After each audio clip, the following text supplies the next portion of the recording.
JTV, সময়ের সাথে সত্যের পাশে। জুম্মার নামাজ আদায় শেষে ময়মনসিংহ ৯ নান্দাইল আসনের জাতীয় সংসদ সদস্য গণপ্রজাতন্ত্রী বাংলাদেশ সরকারের তথ্য ও সম্প্রচার প্রতিমন্ত্রী জনাব ইয়াসের খান চৌধুরী মহোদয় মরহুম বাবা আনোয়ারুল হোসেন খান চৌধুরী এমপি মহোদয়ের কবর জিয়ারত করেন।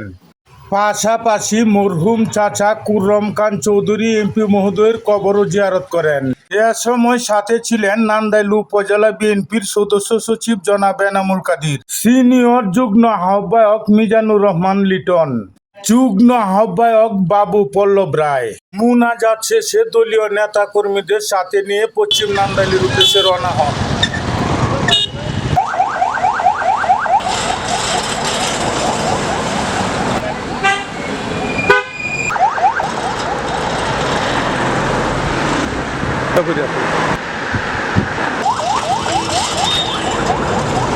তেরো নং চরবেতাগড় ইউনিয়ন বিএনপির আহ্বায়ক জনাব ফরিদ উদ্দিন সরকারের আমন্ত্রণে সামাজিক অনুষ্ঠানে যোগদান করেন।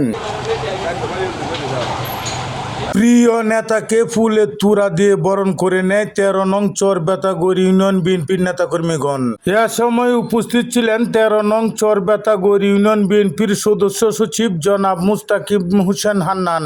প্রিয় নেতার সফর সঙ্গী হিসেবে সাথে ছিলেন নান্দাইল উপজেলা যুব দল নেতা জনাব আকরাম হোসেন ফিরদৌস, নান্দাইল উপজেলা বিএনপির যুগ্ম আহ্বায়ক অ্যাডভোকেট মুস্তাফিজুর রহমান সাদেক।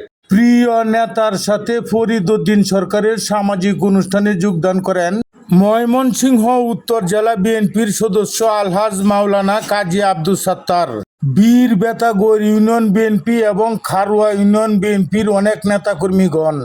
মন্ত্রী মহোদয়ের সফর সঙ্গী হিসেবে সাথে ছিলেন জনাব হাসনাত মাহমুদ তালহার, নান্দাইল উপজেলা বিএনপি, হাজী নুরুদ্দিন সুরুজ, সভাপতি কালিয়াপাড়া বাজার কমিটি।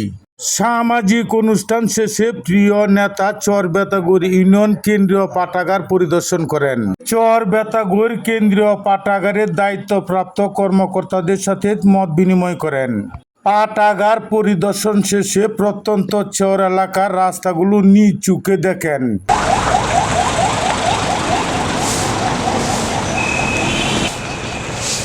পরিশেষে চর উত্তর বন্ধ উত্তর সরকারি প্রাথমিক বিদ্যালয়ের নতুন ভবন উদ্বোধন করেন।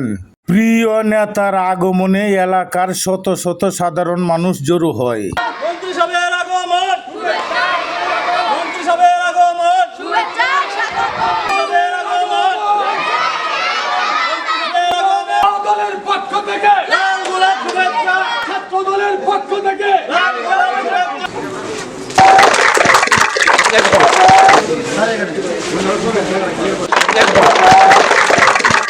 মুনাজাতের মাধ্যমে উদ্বোধন সম্পন্ন হয়। প্রতিমন্ত্রী মহোদয়কে ফুলের তোড়া উপহার দেন শিক্ষক মণ্ডলী।